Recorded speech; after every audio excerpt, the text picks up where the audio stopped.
terhadap ketidakpastian geopolitik dan geoekonomi ini. Alhamdulillah kita mampu menjaga pertumbuhan ekonomi masih tetap tinggi dibandingkan seluruh dunia.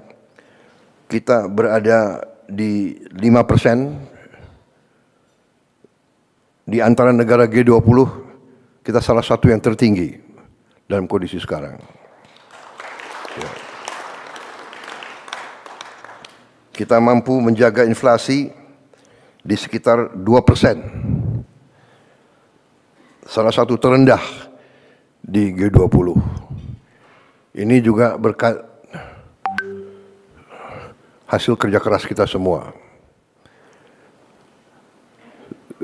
Kita punya teknik-teknik memantau dan mengendalikan inflasi, saya kira yang kurang diajarkan di fakultas-fakultas ekonomi dunia. Dan ini saya harus katakan salah satu teknik mengendalikan inflasi yang dirintis oleh pendahulu saya, Presiden Joko Widodo. Harus kita akui, mungkin pengalaman beliau sebagai wali kota, sehingga beliau dengan teliti bisa menemukan bagaimana memantau dan mengendalikan inflasi. Ini jangan dianggap remeh. Banyak negara yang hebat pertumbuhannya, inflasinya sangat luar biasa. Industrinya bagus, inflasinya sangat tinggi. Argentina saya kira yang begitu optimis 1-2 tahun yang lalu, kondisinya sekarang juga tidak bagus. Dan banyak negara yang inflasi masih sulit untuk dikendalikan. Defisit APBN kita jaga di bawah batas 3% dari PDB. Juga salah satu terendah di antara G20. Mungkin terendah di dunia. Indeks harga saham gabungan telah tembus 8.000. Tertinggi sepanjang sejarah Republik kita. Ini juga di luar dugaan. Ini juga saya kira akibat kerja keras para menteri-menteri di bidang ekonomi. Ya.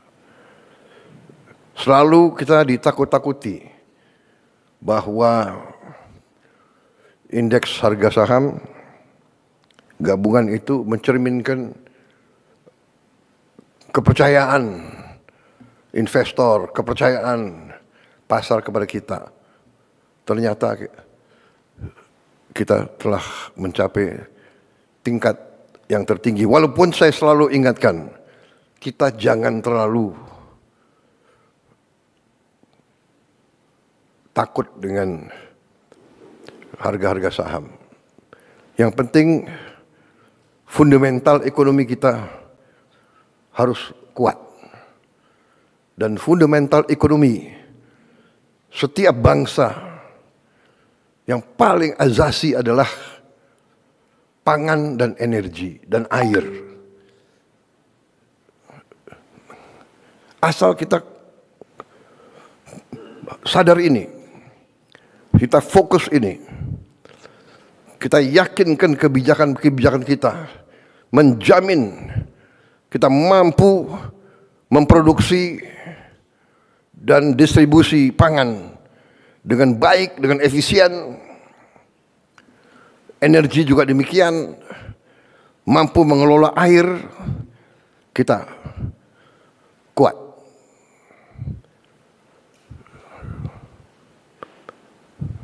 Mata uang, harga saham bisa fluktuasi.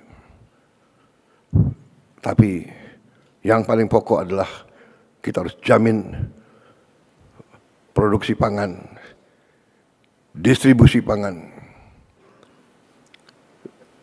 dan energi, serta pengelolaan air yang baik. Yang ketiga ini kadang-kadang kita, karena kita diberi karunia Tuhan air yang berlimpah-limpah di sebagian besar republik kita, tapi ada sebagian yang mengalami kesulitan, tapi kita masih kurang pandai dalam mengelola. Kadang-kadang air ini malah menjadi bencana, banjir dan sebagainya. Tapi kita bersyukur di banyak bagian dari dunia ketersediaan air sangat sulit. Tidak mungkin pangan kita aman kalau tidak ada air yang cukup. Jadi ini saya kira catatan pekerjaan rumah kita ke depan. Kita harus dalami masalah air ini.